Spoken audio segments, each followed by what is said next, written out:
Moving on. పశ్చిమ గోదావరి జిల్లా Palakollu YCP అభ్యర్థిగా గుడాల శ్రీహరిగోపాలరావు నామినేషన్ దాఖలు చేశారు. పాలకొల్లు మండలం పూలపల్లి వై జంక్షన్ నుంచి భారీ బైక్ ర్యాలీగా మున్సిపల్ కార్యాలయానికి వచ్చి నామినేషన్ వేశారు. గుడాల దారి పొడవున మహిళలు, అభిమానులు హారతలిస్తూ బ్రహ్మరథం పట్టారు. వైసీపీ అభ్యర్థి గుడాల గోపితో పాటు ఆయన భార్య నామినేషన్లు వేశారు. తనపై ఉన్న అభిమానంతో భారీ సంఖ్యలో తరలివచ్చిన ప్రజలకు గోపి కృతజ్ఞతలు తెలిపారు.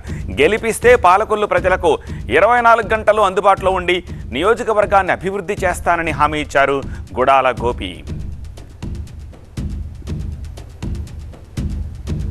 ఈరోజు మీ ఇంట్లో జరుగుతున్నట్టుగా ఇంత స్వచ్ఛందంగా, ఇంత ఇష్టపడి, ఎంత ఎండని సైతం లెక్క చేయకుండా ఉదయం 8 గంటల నుంచి ఇప్పటి వరకు కూడా పాలకొల్లు నియోజకవర్గం, పాలకొల్లు టౌన్ రోడ్డు అంటే ఖాళీ లేకుండా చేసిన ప్రతి ఒక్కరికి, వైఎస్ఆర్ కుటుంబ సభ్యులు, అలాగే ప్రజల అశేష ఆదరణ ఇచ్చిన ప్రజలందరికీ నేను ప్రత్యేక ధన్యవాదాలు తెలియజేసుకుంటాను. ఇదే ఊపిని మీరు రేపు 13వ తారీఖున ఇచ్చి మీ బిడ్డను నన్ను గెలిపించి మీరు మరలా నన్ను అసెంబ్లీకి పంపించి మీ సేవకుడిగా చేసుకోవాలని చెప్పేసి ప్రతి ఒక్కరికి ధన్యవాదాలు తెలియజేస్తాను.